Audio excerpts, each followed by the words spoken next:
the misty Belgian forest. Emerging slowly from the gloom, there lies a track not for the faint-hearted.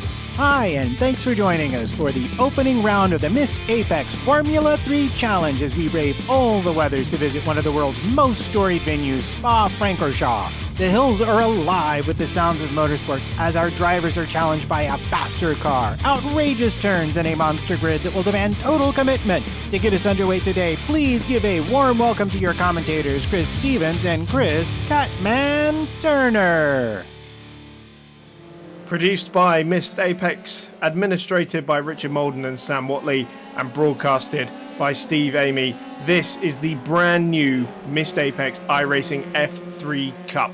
Welcome to Spa-Francorchamp, and we are here for a brand new series, a whole new season, new car, pretty much new everything, as we're continuing on with the Missed Apex esports series. I guess we could class this as the third one that we have done for broadcasting's sake. We've moved on from the Formula Renault 2.0, and we say hello to the Dallara F317. My name is Chris Stevens, and I'll be your lead commentator this evening. Joining me, as always, is Chris Catman Turner. Chris, don't these cars look fantastic on track?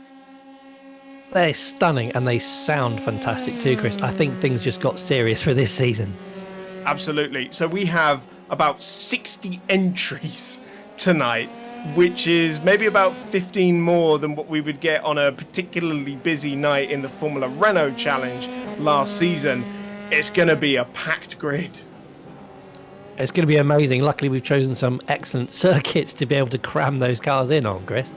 Yep, so nice big circuits for us to be racing on. So, it could be criminal that we haven't. Oh, as we see Danny Henney just spinning it out of La Source, the defending Formula Renault champion, and he's back to the pits. So the first drama of the new season already. But, big circuits for this season. And Spa being one of the biggest, all 7 kilometers of it in its Grand Prix glory. And we're in for a real treat, I think. Oh, it's going to be absolutely magnificent. And this circuit, what a circuit. You can see why the Formula One circus likes coming back here every year. And I'm surprised this is the first time we've done it, Chris. Yeah, it is. I was saying it's probably a little bit criminal, but I think in the Formula Renaults it wouldn't have been as amazing. But certainly these cars, very suited to this track. And we can talk a little bit more about the car. Actually, so the F317, as we mentioned, this for me kind of just represents this halcyon Formula 3 period, because the car and its philosophy didn't really change from like the early 2000s up until a couple of years ago.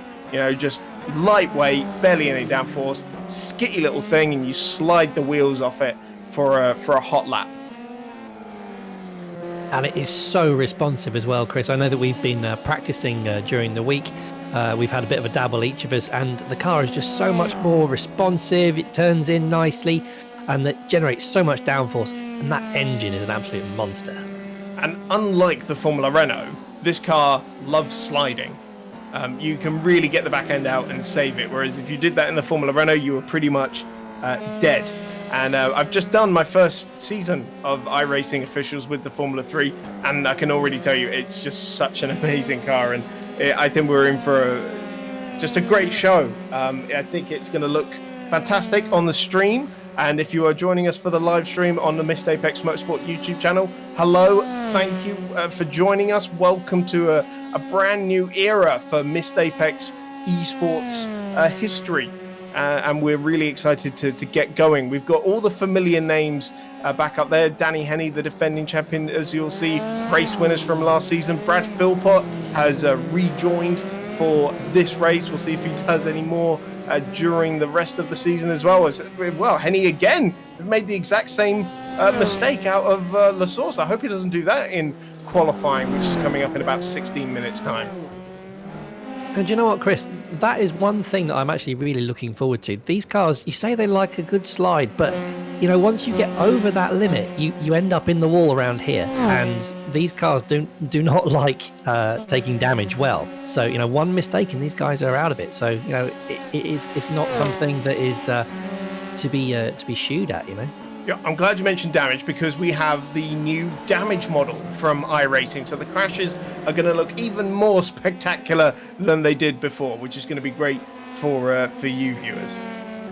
And actually, they'll have more impact on the drivers around you. So if your wheel starts bouncing off down the circuit, the other guys can hit that and actually damage themselves. So you've got to be perfect at collision avoidance, just like our main dude, Spanners, who has joined us in the commentary box. Hey guys, just popping in. Yeah, being careful and being a corporate dad racer has been what has kept me solidly mid-table. But I tell you what, lads, I'm taking a bit of a risk tonight. So we hear yeah. that Yep, go on. I was waiting for you to be intrigued, and then I was going to tell you. Well, tell us more. So you were talking about Danny there losing it out of Le Source. A lot of the top guys for race 1 have really stripped back the aero because there's a classic battle between the infield and the straights. So the likes of Henny and Philpott, I think, are going for race 1 really low downforce, and then when we have the mixed reverse 20s, putting a high downforce package on. So I'm taking a bit of a risk here. I'm running the low downforce just to see if I can kind of get out of that midfield and score a good result. But it's a coin flip as to whether I stay pointing forward. I'm expecting a trolley train situation for you, Spanners, then. Fast down the straights, but a bit dicey through the corners then. Maybe. I'll leave you guys to it. Have a fantastic evening. You two are always amazing on the comms. And a big shout out to Uncle Steve as well, pressing all the buttons, providing these beautiful pictures that you'll see. Absolutely. Well, good luck tonight, Spanners. Do you mean that? Yes. Fine, I'm out. Spanners out. Okay. All right, see ya. Now. So sorry, Chris. Oh, go on. I was going to say, just for you listeners in the YouTube, I will be keeping a track of all of our panelists. So we do have Carl Power, we've got Spanners, we've got Trumpets and Van Gene as well. So I will keep you abreast of all of the where they end up and any incidents they get into through the evening.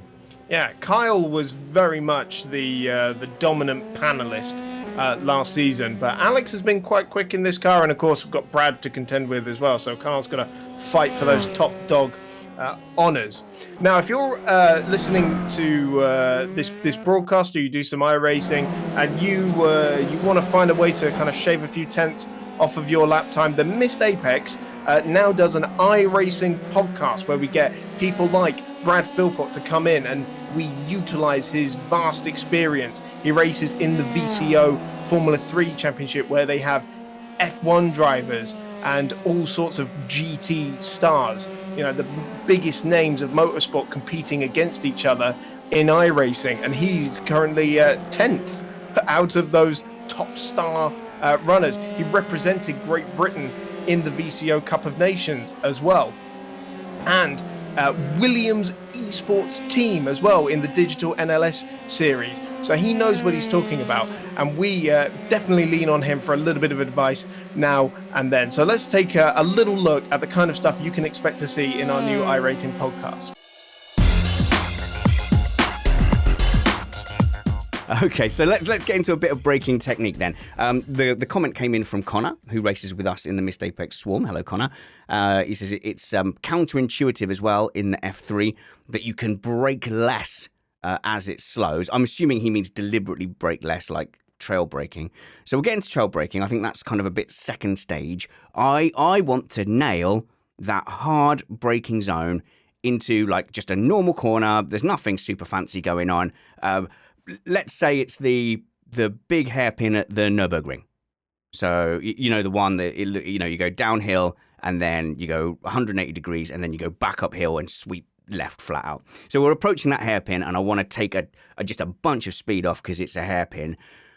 I remember you saying to me once over my shoulder in a sim, do all the braking first, like get on there as hard as possible immediately. Have I remembered that right? So as I hit my braking point, I want as much braking as I can without locking immediately.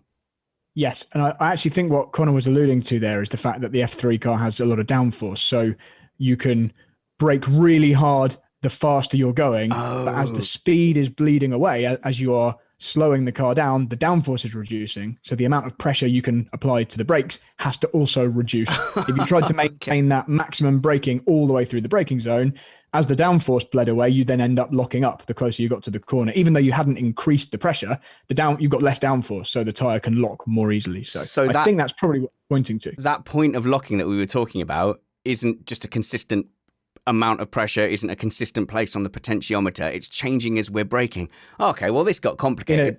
In a car with downforce in particular, in the Formula 3 cars, it's a moving target. The maximum braking force you can get away with without locking, which is the point you're trying to achieve all the way through the braking zone, that isn't the same all the way through the braking zone because the downforce is changing. You can absolutely go and check out the show on all of your regular podcast apps, and go and check it out on the website as well. Now, Chris, this particular race, Spanners alluded to the battle between the high downforce setups and the low downforce setups, and we saw a lot of people testing that out last night. There was a particularly dicey battle between Brad and Danny, where Danny was running more downforce and was about 8k slower down the Kemmel Straight, and even with the slipstream couldn't find a way past, but he was massively quick in that middle sector. That's it, and you've got to be able to make it work for you, because despite being quicker in the middle sector, there aren't a lot of passing opportunities in that sector. All down this Kemmel Straight, where you've really got to be in the slipstream and making a move into the chicane. But if you can just pull away that little bit through the middle sector with the high downforce, you might make it. But as far as I'm aware, I think both Philpott and Henny have both gone for the low downforce setup this evening. Yes, by the sounds of it, they've both decided to take the risk for the middle sector and go for that straight line speed in the hope that they can kind of just pull away from the dramas. And if they do come under any pressure, they can just repel their advances with a bit of extra straight line speed. This car, just out of interest, for those who want to know, 2-litre engine in the back of this that whacks out about 240 brake horsepower. Doesn't sound like a lot, but the car weighs less than 600 kilos, and that is what kind of gives it its very slidey nature, and also makes for fantastic racing. So a little under 10 minutes left in this session. This is just the end of practice before they go into qualifying. If you're new to the Missed Apex esports arena, then generally how it works is we have a 10-minute qualifying session coming up after this, and it's not like in the officials where you're on the track on your own and you only get 2 flying laps. You have 10 minutes, everyone out on track, all 60 cars, and you have as many laps as you can fit in. And we usually see the best times coming in about lap 3, lap 4, and sometimes lap 5 if they can fit it in to the session. And then after that, we go into the first race. That's our feature race. And then we have 2 top 20 reverse grid races after that as well. So who are the runners and riders this evening, Chris? Who do you think is going to make an impact this evening, certainly on the first race? Well, I mean, we have to look at Philpott currently leading this session on a 2-minute 10.3.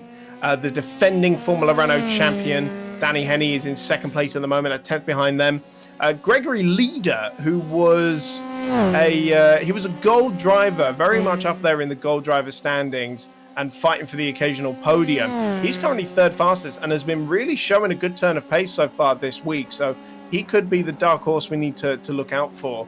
And I think we have a lot of our usual suspects up there. People like Alexander Dobertsberger, Kyle Power, Stephen Williams, David Hatton, the first Formula Renault champion. Luca Harrison is right up there as well. I'm surprised to see Tim Ellis down there in 12th, given he's been a championship contender for the last 2 seasons. He is, and let's not forget the strength of this field. So up to P9 down to Alex Drillsma there. They are all slightly faster than the real F3 time set by Lando Norris for his pole position in this very car at this circuit. So you're familiar with the circuit de Spa-Francorchamp from the many years of watching the Belgian Grand Prix. Do you know it in a Formula 3 car? We sent Spanners out to go and guide us around all 7 kilometers of this fantastic circuit.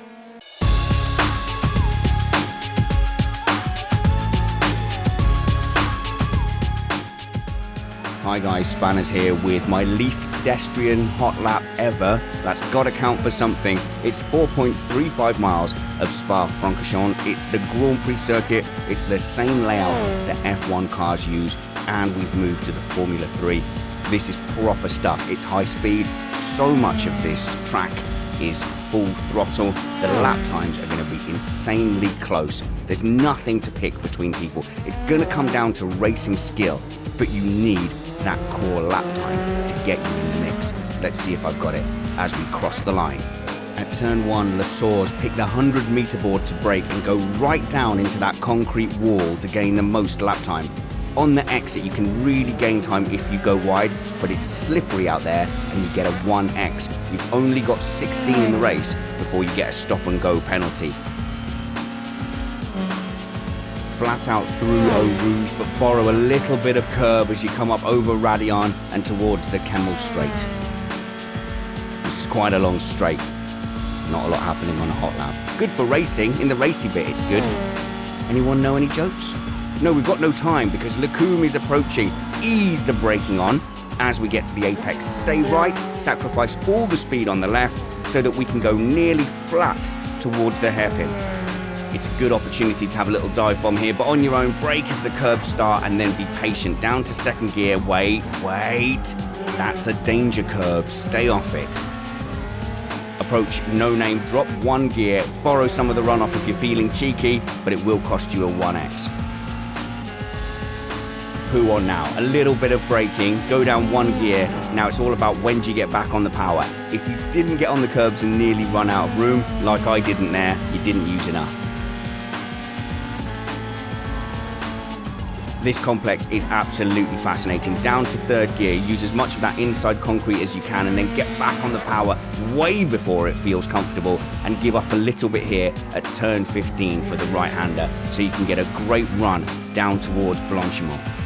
It is flat here all the way to the bus stop, but that doesn't mean you can't have good racing. You'll get in someone's draft if you've managed to get a great run out of turn 15, and you can go too wide through Blanchimont, even though it doesn't feel like it, and it's easy for stuff to go wrong.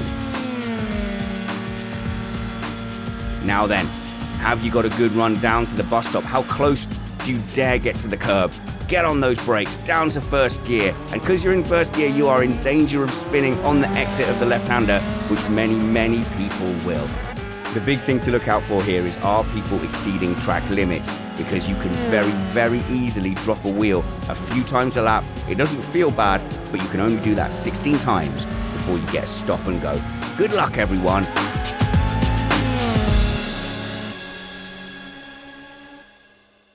A little bit of housekeeping, actually, because Danny messaged me to ask if the old stats from the Formula Renault Challenge are still valid, and they absolutely are not. I'm currently holding my my stat sheet from it, and it's going in the bin. It's done, and we are starting afresh with a brand new stat sheet. Fantastic. That's what I'm looking for. I don't see much changing. As you say, you've got Philpott and Henny up at the top, but I would really I'm so excited to see these guys duking it out in what I think is a proper race car. Absolutely. Should we take a look at some of the liveries while we've got 5 minutes? We've currently got Brad just going through the Fanish chicane. He's tucked up behind Kyle Power. Kyle has a gorgeous livery, if I do say that. Wonderful green, and I think Danny actually worked on this for him with all the Venom Works stuff that he does. It's gorgeous. I think it really stands out. Oh, absolutely. He's keeping that trademark green. But yeah, I think he's in the, as you said, in the same Venom Works team as Danny, and he's got the kind of bit on the nose cone there that's the same. And as you say, Brad's is for his race team as well. Yeah, absolutely, and his looks incredible. It's very official, isn't it?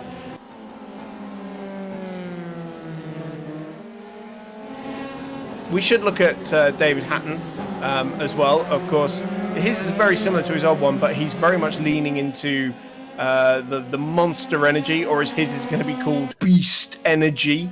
And he's even chosen car 666 to really hone that one home. So sounds like, I mean, we said this about last season when he ran the number 1 on his car, statement of intent.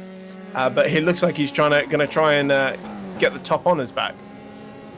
Other energy drinks are available or not, as the case may be. Yeah. So it is Stephen Williams who has an Aston Martin homage. I don't know if you can call it a homage when it's only a few weeks old. And just behind him, Spanner's new livery. Gotta say, big improvement on the one he ran last season, which was just, I mean, people screamed when they saw it in fear. But this is very reminiscent of the Vodafone McLaren days.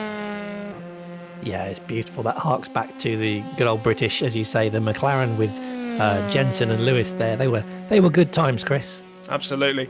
We should take a look at Trumpets as well. He's slightly updated his livery. A lot of Missed Apex tones in there, but the black to go with the gold. Very nice.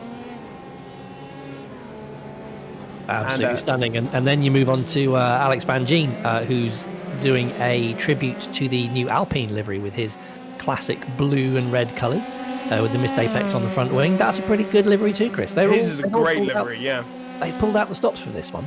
We saw Danny in a sort of a late 90s Ferrari tribute, which he sort of continued on into this season as well. And it looks very, very nice. It does. I'm going to miss that lovely orange that he had last year. As you say, he's replaced it with the red and the Ferrari logos over it. But actually, I really like the orange.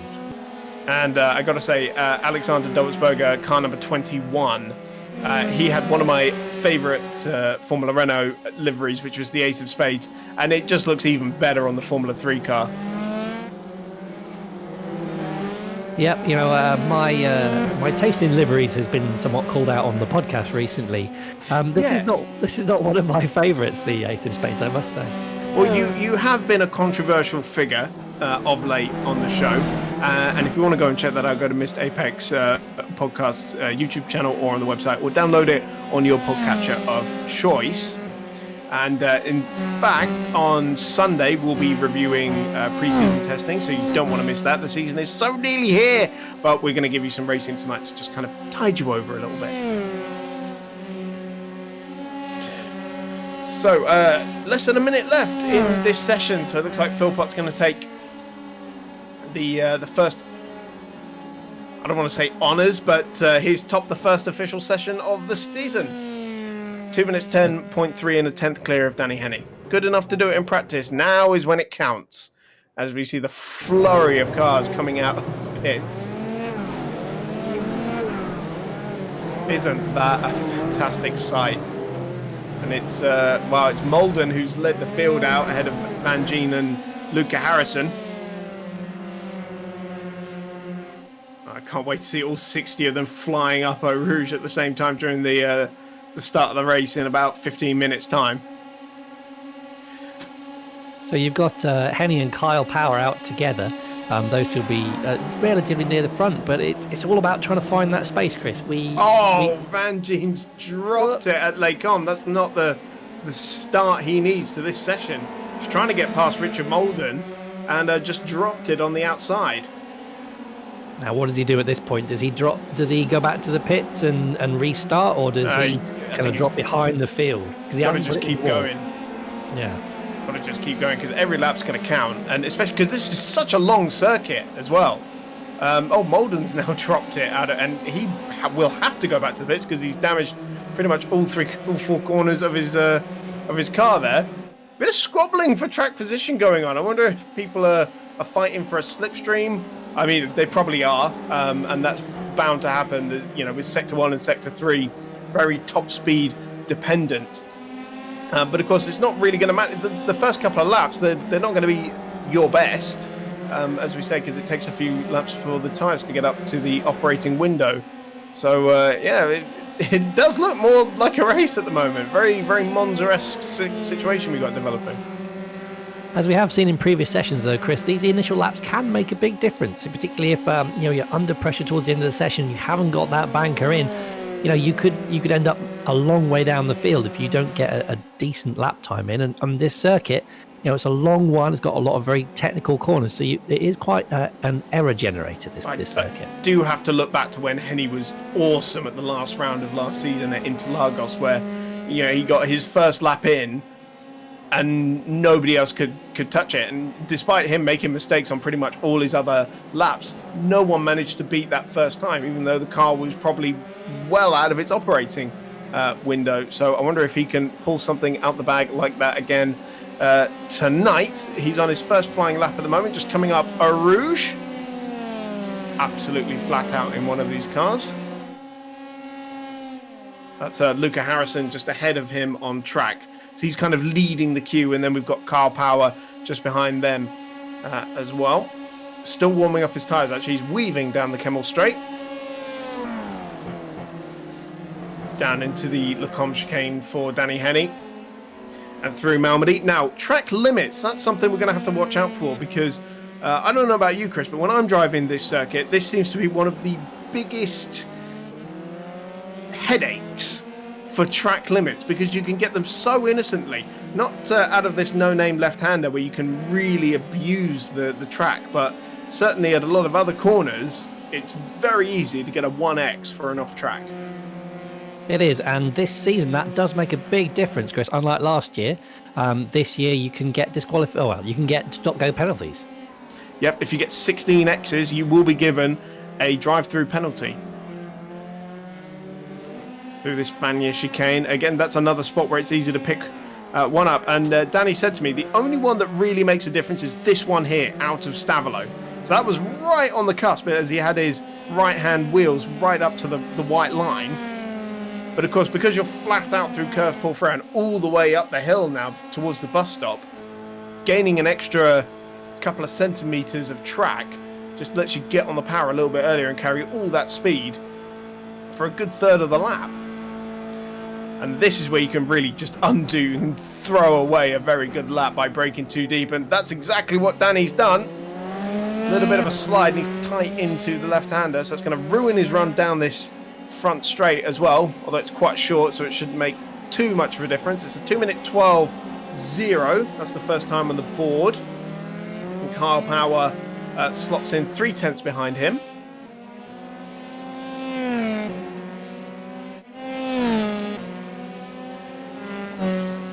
That's not bad for first lap out of the pits with cold tyres.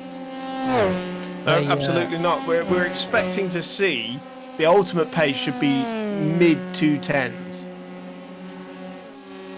You've got Alex Dobbelsberg has now put in a 211.7, and Lucas Raskovitz actually just dropped in just behind Danny Henney on a 212.2. Yeah, absolutely. Kyle down in 5th place at the moment, and I had Tim Ellis between him as well. Alex Drillsma's gone up into 2nd place on a 2-minute 12 flat, so he's beaten Henney by 1,000th of a second. And this is actually another car with a nice livery I wanted to point out in practice. It's a very Porsche-esque with the white, the red, and the black.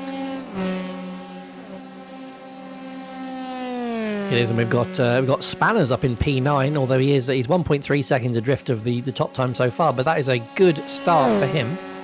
Absolutely. Stephen Williams currently in 5th place, 4.5 tenths off of Dobbelsberger's pace. Let's have a look and see how he's getting on. He's coming around Rivage now on his 2nd flying lap. Brad Philpott, though, straight to the top of the times and 4 tenths clear. 2 minutes 11.3. Wow, 4 tenths clear on his first lap out of the pits. That is going to take some beating. Yep, and we're all looking at Danny for this, so we'll see how his 2nd lap unfolds. But at the moment, it's Philpott who's laid down the marker.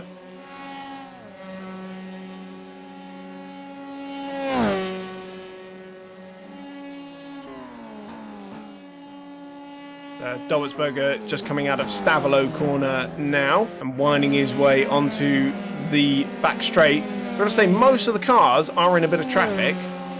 Philpott is in completely clear air, so he's not gaining any kind of slipstream. Henny's 2nd effort puts him about a quarter of a second ahead of Philpott, but we'll see what Philpott's 2nd time will do. He's about half a lap behind Henny on the track.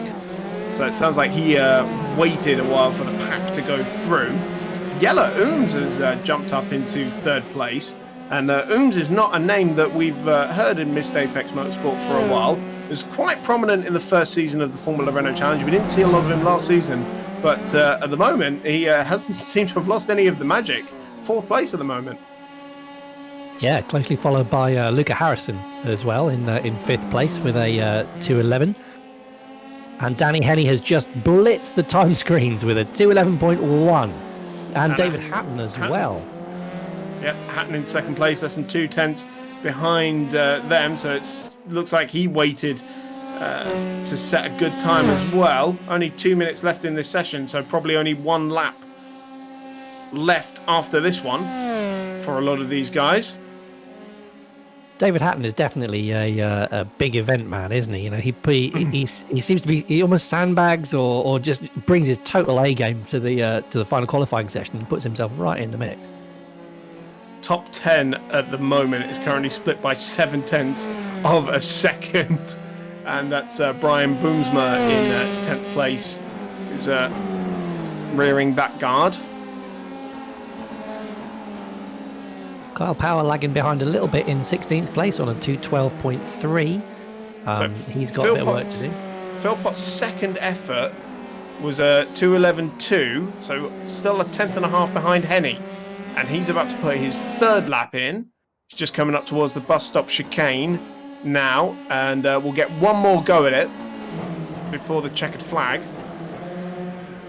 And so you would assume Philpott will get the same. Yep, Philpott got a lovely slipstream down the Kemmel Straight, and then the guy in front spun off through leg comp, so that was kind of perfect for him because it means he didn't have to overtake them through the twisty bit, so he might be on for a good lap here.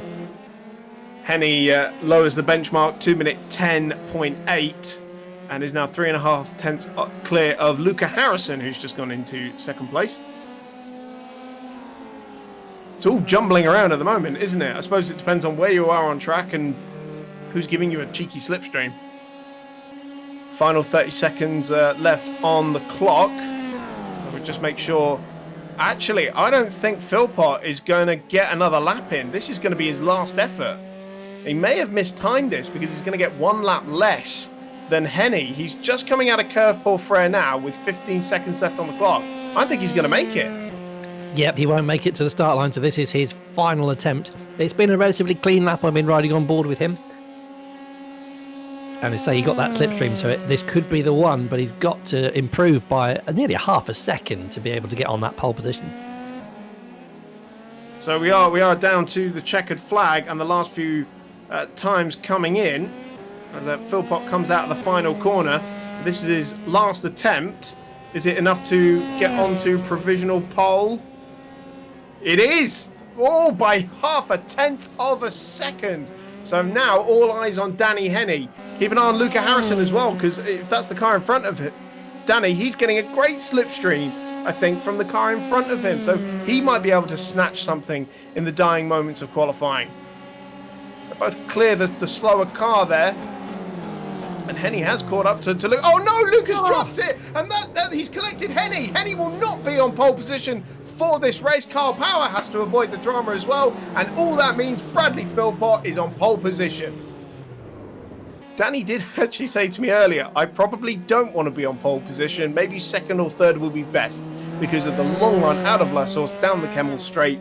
That's really where we're going to start to see the racing action where it's going to decide. David Hatton, by the way, just popped himself up into third place. So he joins Luca Harrison on the second row of the grid. That looks like a very tasty top five.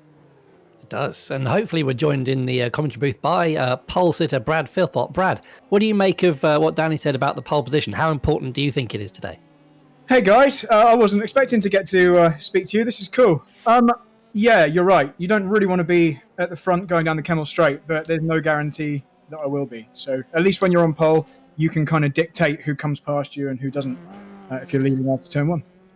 Well, you may not have seen it, but Danny Henney and who was it? It was Luca. They crashed into each other at the final chicane just as they were about to see if they could depose you. So you are on pole position, and they'll be nipping at your heels right behind.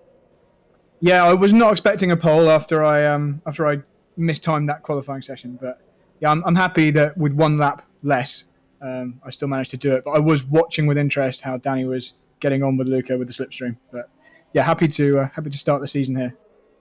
Fantastic. Well, enjoy the first race, and we might chat to you afterwards. Thanks, guys. Have a good race. So let's run you through the grid. It is Brad Philpott on at pole position with Danny Henney, the defending champion, alongside him. The season 1 champion, David Hatton, in 3rd. Then Luca Harrison in 4th. Alex Van Gien, 5th. Gregory Leader in 6th. Carl Power up in 7th place, the 3rd of the panelists. Brian Boomsma getting a top 8. Alexander Dobbelsberger, we were looking at him for a provisional pole earlier in the session. He starts in 9th. John Lang in 10th place. Yellow Ooms 11th on his return to the series. Stephen Williams down in 12th. Probably expected a little bit more from him. Alex Jolsma 13th. Lucas Raskovitz in that fantastic black and gold livery 14th. Ishmael Basso in 15th. And we'll give you an update on some of the others. Richard Spanner's ready. He starts 21st. And Matt Trumpets is in 24th. Speaking of Spanners, I think he's joined us in the commentary booth. How did you make of that session there, Spanners? Absolute chaos, and no one realised that they were going to queue at the bus stop, but they were queuing all the way down to Blanchimont as well. Just super interesting. I just hope people have heeded our warnings to treat turn 1 like a double yellow. I'm just in here for somewhere quiet to hang out. Have a good race, guys. Cheers, Spanners. So 60 cars lined up on the grid, probably winding their way down towards the bus stop. Philpott and Henney on the front row of the grid. Who are the giants of Missed Apex Motorsport going toe-to-toe at Spa-Francorchamp to kick off a brand new series? And we are green for a brand new championship. And it is Philpott who leads away. Henney tucking back in behind him in 2nd place. Hatton defending away, trying to get into that 3rd place. Van Gien right up in there as well. Harrison goes out wide on the exit of La Source and has to tuck in behind Van Gien in 4th place. Already a massive gap to the top 2. That was a cracking start from Van Gien. As you say, the top 2 are away, and Henney is drafting Philpott down the Kemmel Straight. We saw the difference in their top speeds during the practice races. Henney has got no problem with top end speed at the moment as he's drafting past Philpott. Philpott will still have the inside line though for Lecombe by half a car length and jams it back up the inside. And oh, they made contact! And Philpott out! Already at the first corner. Henney is out too. Alex Van Gien leads. Did not expect to be saying that. I knew this new championship was going to throw up some curveballs. But Alex Van Gien leads from Luca Harrison, Carl Power, Brian Boomsma and David Hatton, the top 5. What drama that was. That was amazing. So Philpott was on the inside. I'm just watching the replay for you. Philpott stayed to the inside. He got on the curb and Henney just tucked in. He just kept his nose in there, Chris. It was front right wheel to rear left. Philpott maybe could have left him slightly more room. But just went round and just clipped off his front left wheel, and that was it for Philpott. He's gone. Absolute drama at the front of the field, and Alex Van Gien, now the race leader, is desperately trying to hold on to that lead. Carl Power's gone backwards, meanwhile, while we were looking at that. Brian Boomsman's gone up to 3rd place ahead of him at the Fania chicane, but it is Van Gien protecting his lead from Luca Harrison, who saw all of that unfold right in front of him. And I got to say, these guys did a very good job of navigating the field, especially as Henney was kind of... Oh, Van Gien's gone deep into the bus stop chicane. That's an open door for Luca Harrison. And, he's tagged Boomsma. Boomsma's round. Hatton sneaks through into 2nd place. And I got to say that I was always a little bit clumsy down at the bus stop. Oh, that wasn't safe, Alex. That wasn't safe. He just kept back onto the racing line. He should have maybe skipped the chicane and tried to gather his thoughts for the following straight. He's dropping back. He must have some damage to that front right wheel or certainly the end plate of his wing, because that was a fairly heavy clout there. I imagine what he was trying to do was avoid the slowdown when you rejoin the track, because he would have been absolutely mugged down the straight. At least at the moment, he's kept a 4th place.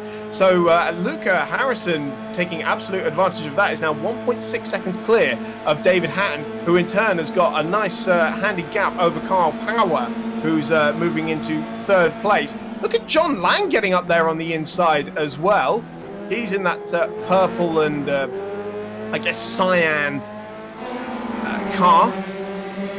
That's just gone past Alex Van Gien for 4th place, and then Gregory Leader is just ahead of Yellow Ooms, and that kind of closes out this lead pack. Yellow Ooms in the lighter green Caterham colours.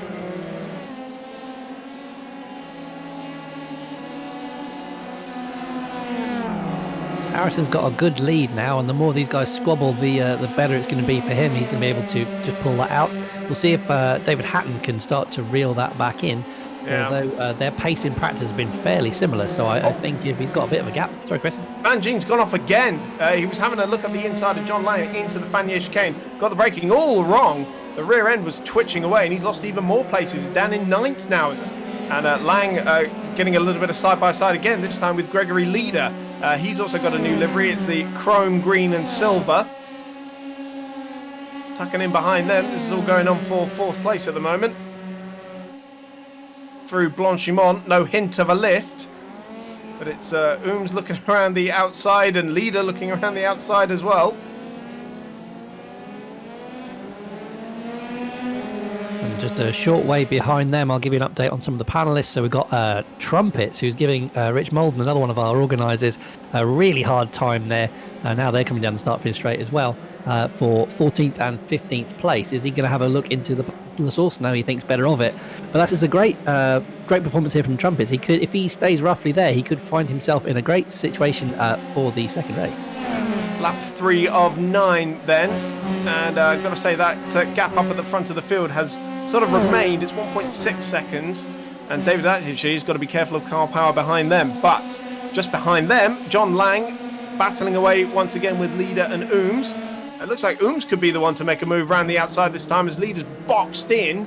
He's got a little bit deep into the corner, but he's made it stick around the outside of Lecombe. Nice move. Oh, there was a bit of contact behind them at Lecombe. It looked like Alex Van Geen could have been around that incident. I don't think he was in it.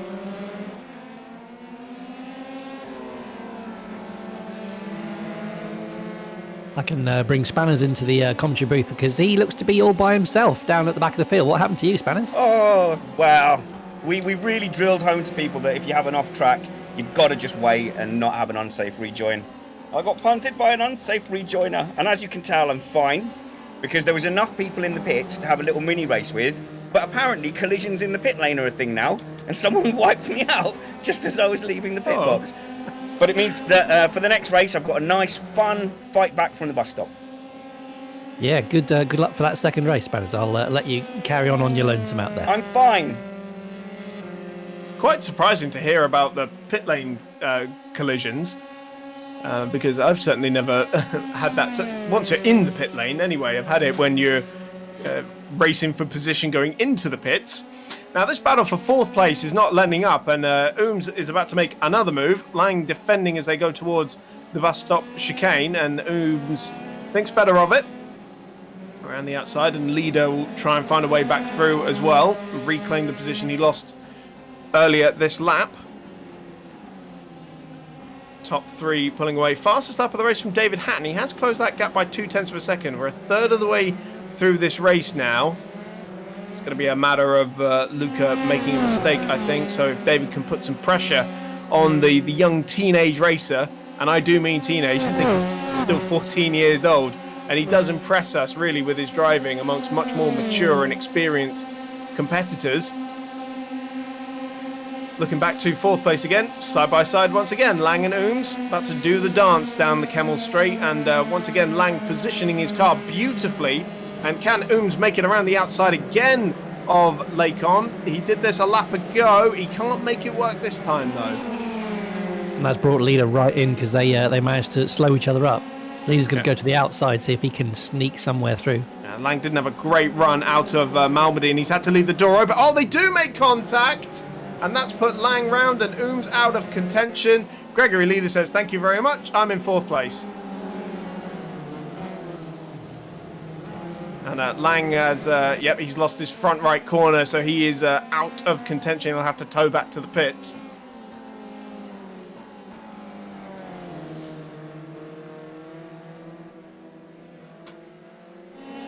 So Kyle, he was 0.7 of a second behind David about a lap ago. That gap's gone out to 1.4 seconds now, so it's pretty equidistant between our top 3 runners, and they're both running in pretty good pace. David, as we mentioned, set the fastest lap of the race last time round, which was a 2:11.3.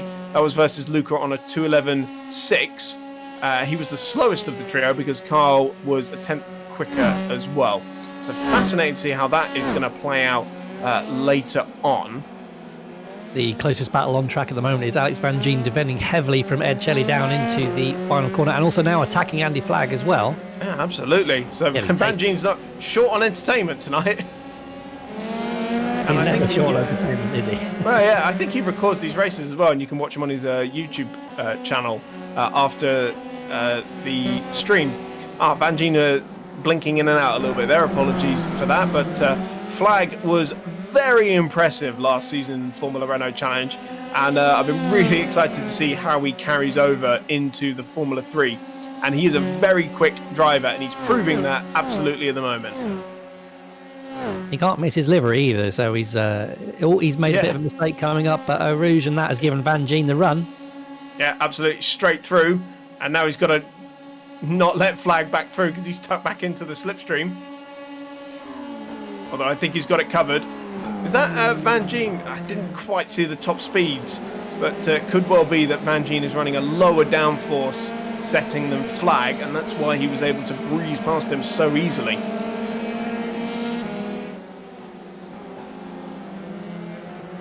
Yeah, I was just having a look back. He had a couple of miles an hour on him. He was at 160 at the end of the straight, whereas Flagg only got to 157, and that was in the slipstream, Chris.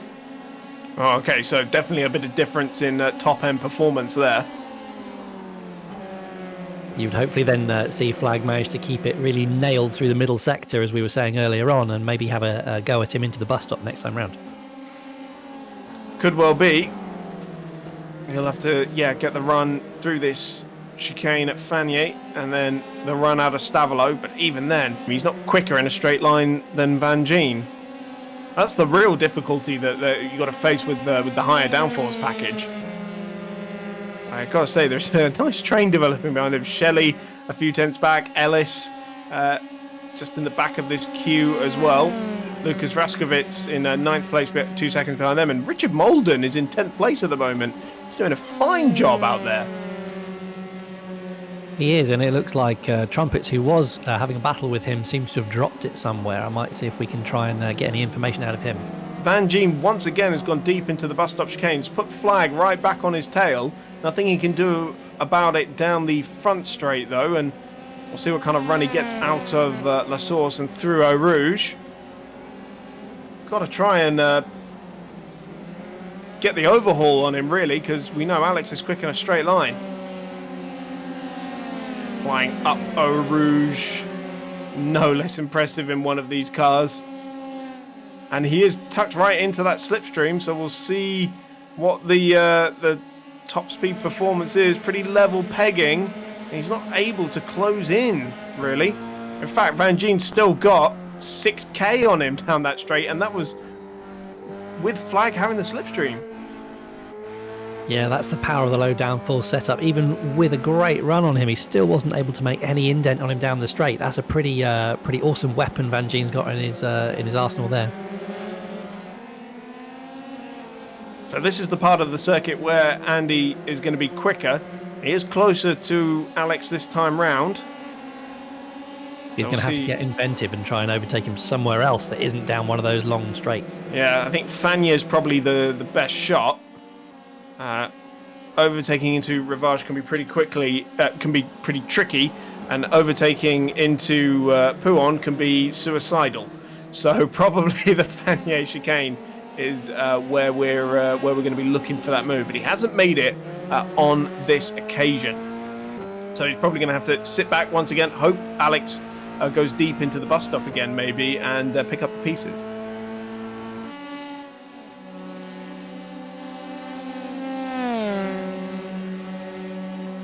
Luca Harrison edging out that gap, by the way. 2:11.1 last time around. And he's actually just about to come across the line and start lap 7. David was 3 tenths quicker than him on that previous lap, but still the gap is about 1.4 seconds.